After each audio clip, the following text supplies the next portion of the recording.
Le voy a presentar a León de Montecristo, que es nuestro segundo autor, que nos va a compartir hoy día algunos escritos. De él podemos decir que nació en Santiago en 1976. Es un escritor de fantasía y ciencia ficción chileno. Ha publicado las novelas El último rey por la editorial Minotauro en 2012, La sangre escondida en el 2016 e Intraterrestre, Triada Ediciones en 2017, que fue lanzada hace muy poquito en la sexta primavera del libro. Nacido en Santiago de Chile, desde sus primeros años manifestó interés por la fauna prehistórica en la literatura, lo que le llevó desde temprano a realizar los primeros escritos sobre dinosaurios, que más adelante se transformarían en relatos de ficción. En 1988 ingresó al Instituto Alonso Ercilla. Fue durante los últimos años en dicho colegio que concibió la idea del Codex Draconis. Tras leer las crónicas de Narnia de C.S. Lewis, posteriormente entraría a la Pontificia Universidad Católica de Chile para realizar sus estudios de abogado. En su época universitaria conocería autores como J.R. Tolkien, Bradbury, Asimov, Lovecraft, que reconoce como influencias centrales en su carrera literaria. Actualmente prepara otros proyectos literarios, entre los que destaca un atlas ilustrado en torno al mito del dragón y una nueva edición de El último rey.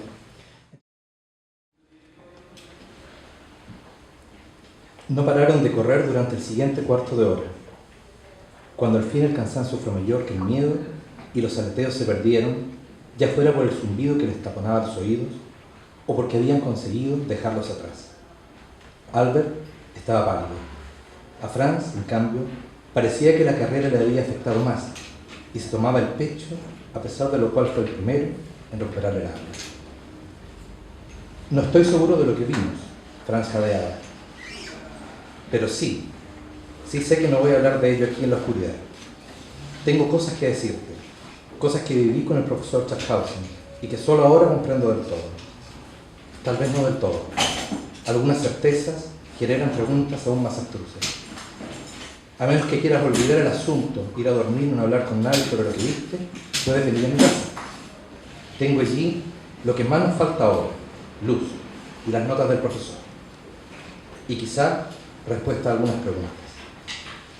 Albert asintió, aunque no dijo nada, y se dejó conducir al trote, pues no estaban en condición de avanzar de otro modo, hasta llegar a una casa angosta, pareada y de grueso portón, gris en la oscuridad.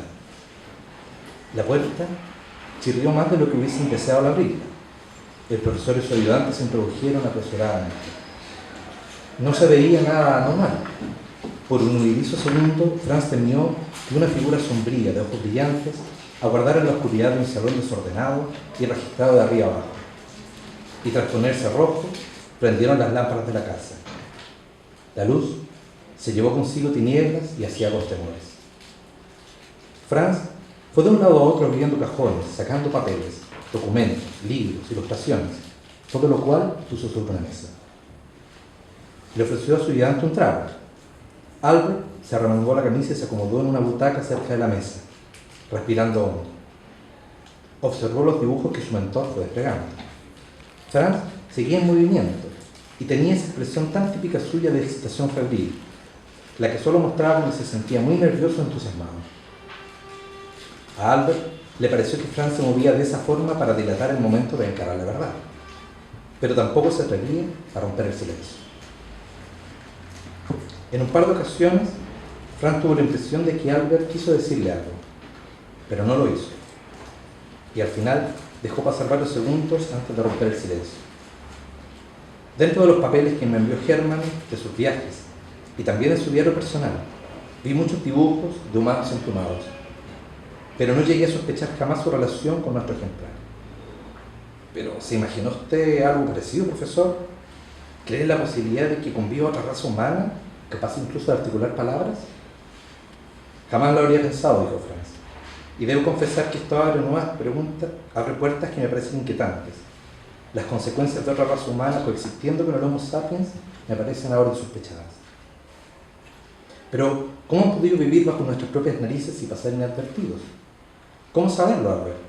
Es posible que no hayan pasado inadvertidos del todo, que su presencia haya quedado registrada por nuestros antepasados.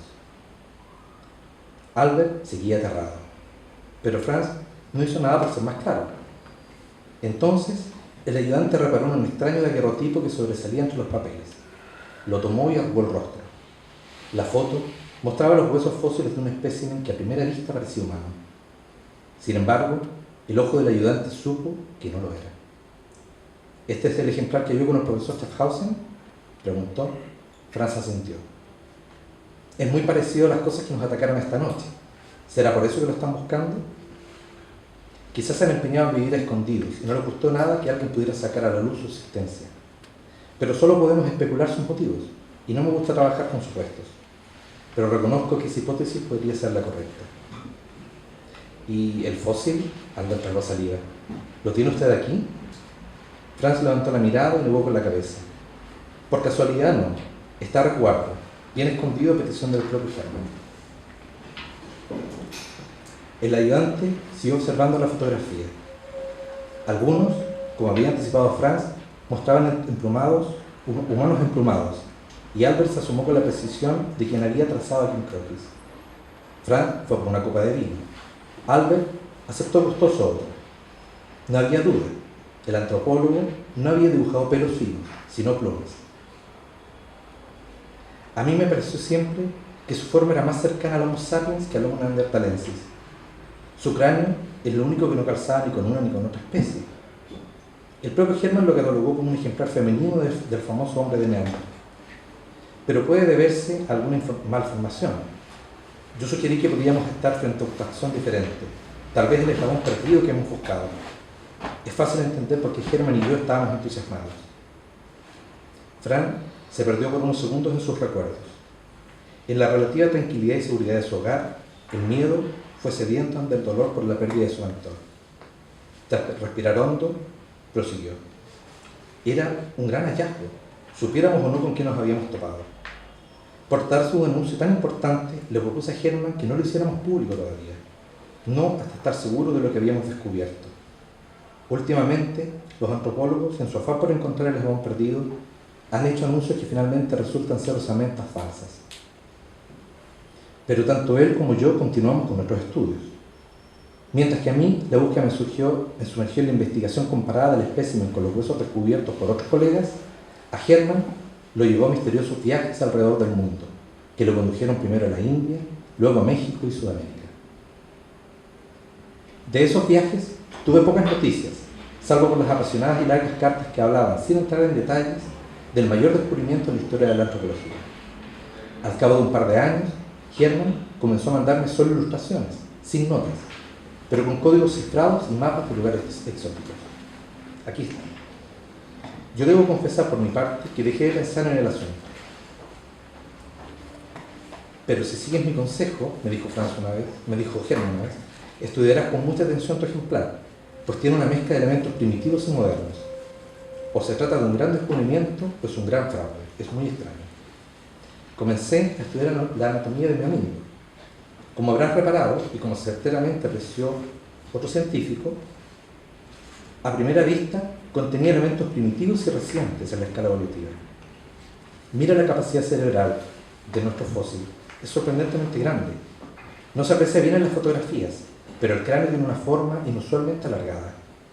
Al tomar las medidas calculé no menos de 1640 centímetros cúbicos, una cantidad asombrosa si tenemos en cuenta que el humano moderno en promedio tiene una capacidad craneal de 1300 centímetros cúbicos.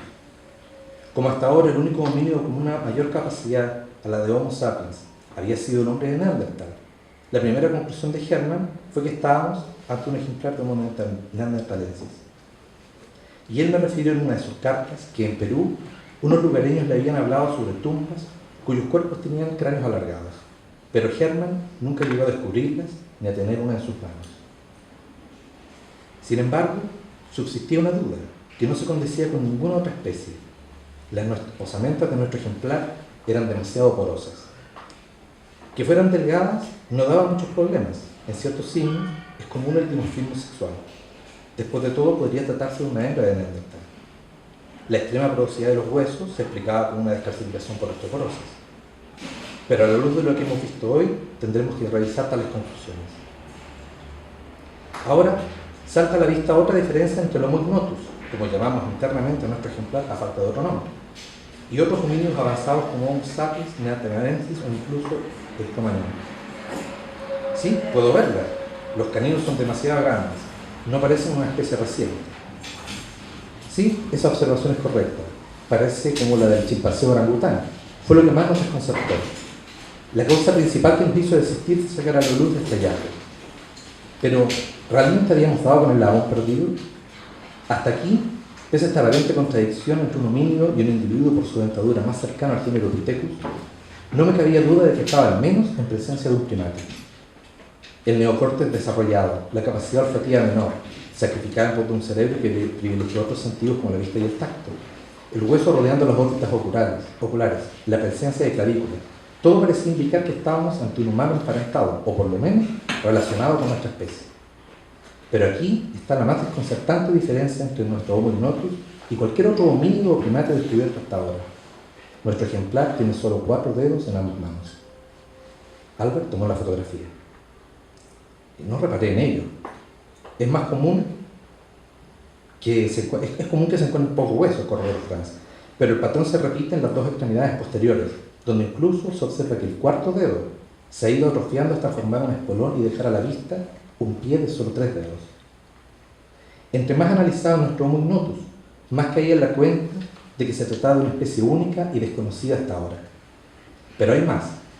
Si cuentas las falanges, verás que tiene una de más respecto a la especie humana, habiendo 4 para cada dedo y 3 para el pulgar.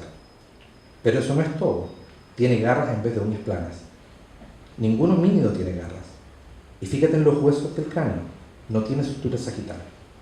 ¿Qué habíamos descubierto? ¿Qué aberración había llegado a nuestras manos?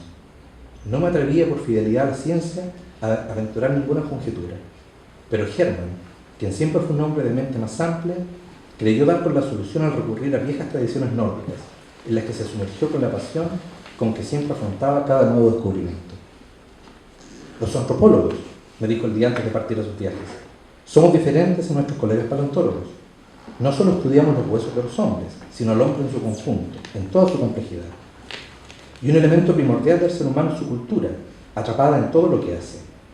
Estos huesos son materia estéril, pero vuelven a la vida en nuestras manos gracias a la interpretación que hacemos a partir de ellos.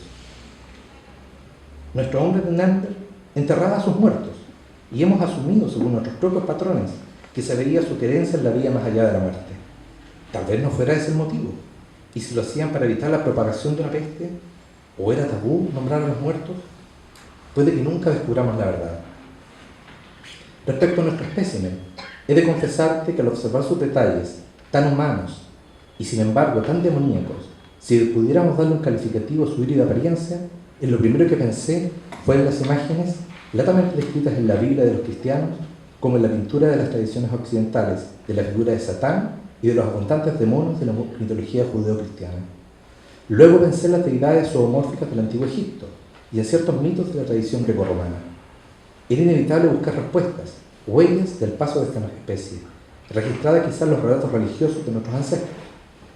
Pero del mismo modo me vinieron a la mente los relatos del folclore europeo distribuidos en nuestro país como en tierras septentrionales, referidos a los Alp, los blancos, también llamados Alp o Alp, los íncubos, en nuestra antigua lengua, o como se les conoce hoy, Elbe, hadas o elfos, como les dice la gente común. Tienen muchos otros nombres, por cierto, y no viene al caso enumerarlos todos. Pero lo que antaño la ciencia no podía explicar lo hacía la religión, pagana o no. Hoy me parece que la explicación más verosímil es que tales criaturas, si realmente existieron, como parece ser, sean una nueva especie de homínidos desconocidas hasta hoy por la antropología, aunque no para la tradición popular. Siempre te hablo de una nueva especie, pero entre más cosas averiguo, más me temo que es justamente lo contrario. Ellos son más antiguos. ¿Cuánto? No puedo saberlo. Es difícil distinguir la verdad en medio de los innumerables relatos asociados a estas criaturas, relatos muchas veces exagerados por el paso del tiempo. Y no se reduce solo al folclore nórdico. En muchos otros países con culturas y orígenes diversos se recogen mitos sobre una raza antropomórfica que se esconde en los bosques y bajo la tierra, gente sabia, antigua y de una belleza tan delicada como terrible.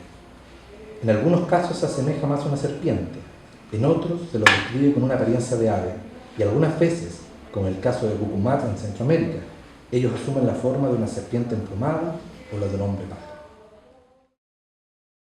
Y yo quería preguntarte si tú, al momento de escribir, te pones la etiqueta, voy a escribir sobre ciencia ficción, o voy a escribir sobre fantasía, o voy a escribir sobre cierto género en particular, que es una manera de ponerse el parche en tesorería, o simplemente escribes y obvias las etiquetas que uno se puede poner. Y la otra pregunta que quería hacerte respecto a lo que dijeron al principio, es que vas a sacar un libro sobre el mito del dragón. Quería preguntarle si va a estar enfocado como el dragón más oriental, y que tiene ciertas características, o más el dragón europeo. Gracias. Respecto de lo primero, en realidad uno no se pone una etiqueta, no puedo hablar por otros autores, puedo hablar un poco por mí mismo. Uno de repente viene idea que uno empieza a tirar un hilo y no sabe dónde vas a terminar. Y cuando encuentras más o menos el camino o la vértebra de la historia, empiezas a escribir. Yo soy súper ordenado para escribir, no soy tan visceral para tirar. Voy primero estructurando, escribo en la ducha, como digo, o sea, pienso mucho, el libro no maduro, y como la memoria es frágil, empiezo a escribir distintos fragmentos de lo que podría ir ocurriendo. Después lo ordeno, y después voy, digamos, avanzando ahí con más libertad. Una vez que ya más o menos sé que no me voy a olvidar de tal o cual acontecimiento, que no me voy a perder para que no haya incongruencia, me lanzo a escribir. Pero no lo hago pensando si va a ser fantasía, si va a ser ciencia ficción a priori. Este libro, digamos, partió simplemente a partir de un quizás el sustrato en el que yo me manejo más es el sustrato de fantasía, y estaba leyendo mucho a Lovecraft, como me mencionas en esa época cuando empecé a escribir el libro. Entonces se llenó un poco más de oscuridad, de descripciones más lores, una cosa más, un ambiente del romanticismo de finales del siglo XIX, y de hecho el libro está ambientado en esa época. Parte casi como una especie de historia gótica, pero no decanta por eso, hay elementos fantásticos ahí, pero al final se va trasladando poco a poco lo que uno conoce como ciencia ficción. Pero eso es porque el argumento mismo me fue llevando hacia allá, no porque yo lo fuera planificando previamente, a pesar que yo sí soy planificado para escribir. Respecto a la segunda pregunta, en realidad yo estoy todavía en una fase de investigación sobre los distintos mitos del dragón a lo largo del mundo. Y eso incluye tanto al dragón europeo, que es una faceta, y al dragón oriental. Y al final todo se retrotrae a los dragones de Sumeria, probablemente. Eso es como el registro más antiguo del que tenemos. Pero hay también registros dragontinos en América, en África, en Oceanía y distintos. Entonces es un poco ambicioso el trabajo, entonces no sé si lo voy a terminar a corto plazo, pero sí sé que quiero abarcar lo mayor posible dentro de lo que es el mito del dragón, y mencionando incluso algunos, digamos, mitos españoles que pasaron después a Chile, que podrían transversalmente relacionarse con el mito del dragón también.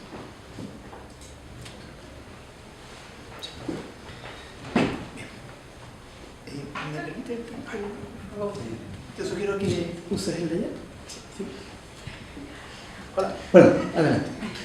Gracias. Con todos estos nombres que eran como bien europeos, me sentí un poquito transportada a Frankenstein, de Mary Shelley.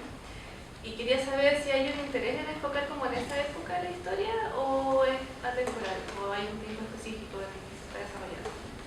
Pero uno quisiera, con ese sitio chileno que nos acompaña a todos, uno quisiera partir de en Chile. Habría sido, y de hecho en algún minuto pensé relacionarlo con algunos mitos de Chiloé, digamos, o sea, que son los más conocidos, pero pensé poder hacerlo. Pero en realidad la historia me pedía que fuera desde el punto de vista de la antropología.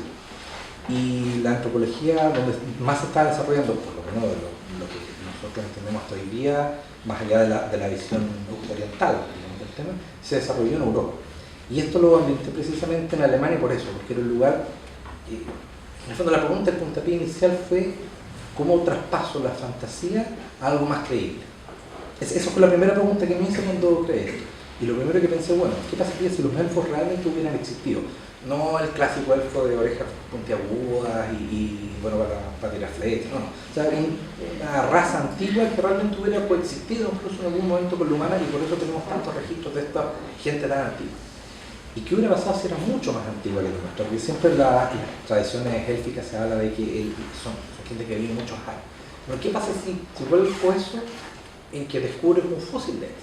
Entonces ahí ya estoy trasladando lo que es fantasía al terreno de la ciencia. Y cuando hice eso, necesariamente los mejores descubrimientos, o los que más han, digamos, perdurado hasta ahora, son los que se hicieron en el siglo XIX en el campo de la antropología. Y ahí entonces está el descubrimiento del hombre de Neandertal, Cromañón, Homo sapiens. Cromañón fue un poco posterior, digamos, a la época histórica. Está, digamos, ahí, pero no se desarrolla como tal. ¿Y qué pasaría si entonces alguien catalogó este ejemplar con un nombre científico? Y ahí empecé a pensar la historia, y por eso se tuvo que hacer así. Y escogí como personaje que lo catalogaba a Hermann Schaffhausen, que es un antropólogo real, que es precisamente el que catalogó los huesos del hombre de Neandertal. Entonces, la historia, la de verdad, dice que murió por causas naturales en su cama, tranquilamente de Dios. La historia que yo propongo es que fue asesinado. Y ahí entonces empieza toda la historia que empezó, y por eso necesariamente, ya que él vivió en Bonn, tenía que empezar a averiguar, investigar y ambientar todo en Alemania. Por eso los nombres raros que me cuesta un poco conocer, pero pasa por ahí. Y hubo también todo un trabajo de investigación de mi parte para ver qué estaba sucediendo en el imperio alemán de esa época, hace poco unificada, qué pasaba alrededor, qué pasaba con los descubrimientos que se estaban dando. Yo quería meterlo, pero como de lugar un tiranosaurio, pero no pudo ser porque se descubrió como 20 años después. Entonces, ese tipo de cosas uno las tiene que ir, digamos, madurando a medida que vas investigando en el libro. Pero esa es la razón por la cual finalmente lo hice en Europa y no lo hice en ningún otro punto del mundo, aunque igual traté de buscar otras vertientes para hacerlo más universal. Hay otra pregunta. Bueno, yo soy un gran fan de la ciencia ficción, me encanta series como Westworld. Hace poco fui a ver Blade Runner 2049 y leí Imperium de Dan Simon. Y lo que siempre noté es como que siempre te tenían un poco de paciencia cuando ellos están contando su historia. Por ejemplo, me he encontrado con muchos amigos que no les gusta la ciencia ficción porque me dicen es aburrida o me requiere demasiado tiempo. Y mi pregunta es la siguiente: ¿cómo trabajas y crees tus lectores cuando les estás dando esta información? Pero a la vez tú quieres que ellos sigan leyendo, sigan al pendiente como del misterio, pero a la vez darles esta información que defiende más la investigación. Me faltó al principio, antes de leer, haber contextualizado la obra. Quizás debieras haberle dicho que esto estaba ambientado en la Alemania del siglo XIX, y en un primer capítulo, porque esto es lo que leí, fue un fragmento del segundo capítulo. Y en el primer capítulo parto con un par de muertes que inmediatamente son engaños. Había un escritor, no me acuerdo ahora su nombre, que decía que él se negaba a leer cualquier libro que no partiera con diciendo soy un disparo. Es decir, había que partir el tiro con el acelerador. Él lo decía, no sé en realidad si lo decía en serio en broma, pero me imagino que lo decía de manera irónica para ejemplificar cómo era. Y claro, o sea, parte con una pequeña escena en la cual el ayudante del profesor Hermann Schaffhausen sale, digamos, con una carta dirigida a Franz Engel, que fue su pupilo y que ahora es su colega. Y el tipo, al entregar la carta, bueno, lo asesinan en el camino, Hermann Schaffhausen muere, la ama de llaves del doctor Schaffhausen desaparece. Y eso es un poco el puntapié inicial. Entonces eso es, comillas, el enganche para poder, digamos, retratar esto como alguna historia de misterio y no como una historia científica. Porque hay cosas que solamente me interesan a mí, ¿no? Leer sobre los tipos de dinosaurios, tipos de huesos, tipos de esto, de aquello. Son cosas que son gustos particulares míos, pero no tienen por qué compartirlo los lectores. Entonces lo que hago es tratar de matizar.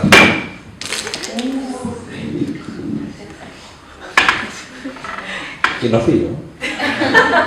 Lo que hago es tratar de ir matizando entre lo que es persecución y datos, para que siempre la entrega se haga a través sobre todo de diálogos. Es decir, algún personaje que lo mencione, porque si nombro el dato duro, hasta yo me aburro en la corrección. Entonces trato de hacerlo que siempre sea un personaje explicándolo a otro, de modo que además esté explicado en términos relativamente simples, no algo tan acá mismo. Ahora, aquí son dos científicos los que están hablando, el antropólogo y el estudiante, no podía banalizarlo tanto como hubiera querido para que fuera un poquito más ligero. Pero se entiende igual y traté de darle la agilidad, la mayor agilidad posible. ¿Alguna otra pregunta?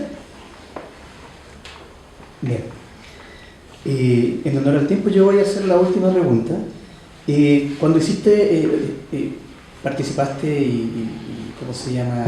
Y preparaste todo el preámbulo para el lanzamiento de esta novela en la sexta rimada del libro, y señalaste algo interesante. Dijiste que a ti te gustaba explicar las cosas fantásticas, o sea, darle cierto contexto. Y en ese sentido, ¿consideras que es posible en alguna medida racionalizar lo fantástico que pueda tener una obra, o tú buscas en cierta medida que tu historia cumpla la verosimilitud, pero sin dejar de lado ese ámbito fantástico sobre el cual tú habitualmente tratas en tus novelas? No estoy tan seguro. Probablemente lo que dije en ese momento lo dije a propósito de esta obra en particular, El extraterrestre, que es justamente una obra que trata de enfocarse a partir de lo racional respecto del tema del mito. Es decir, nosotros podemos abordar el mito a partir de la creencia absoluta, como se aborda una religión o fe, o podemos abordarlo a través de una mirada crítica que implique la racionalidad que es inherente a todo ser humano. Opté en este caso por lo segundo y por hacer ese camino. Partir por algo sobrenatural, cuál es la aparición de unas criaturas emplumadas que vienen a asesinar a un par de personas. De dónde salen, bueno, da lo mismo, se hace cuenta, aparecen, están. Y a lo largo del libro ir dando, o intentando darle una explicación que sea coherente para poder llegar a desentrañar la verdad detrás de esas criaturas. La verdad que uno propone como autor. Pero eso respecto a este libro en particular. Respecto de todos los libros en general que escribo o estoy escribiendo, lo que hago es un poco lo que decía Sanderson al respecto de la credibilidad que tiene que tener lo que él habla de las leyes de la magia.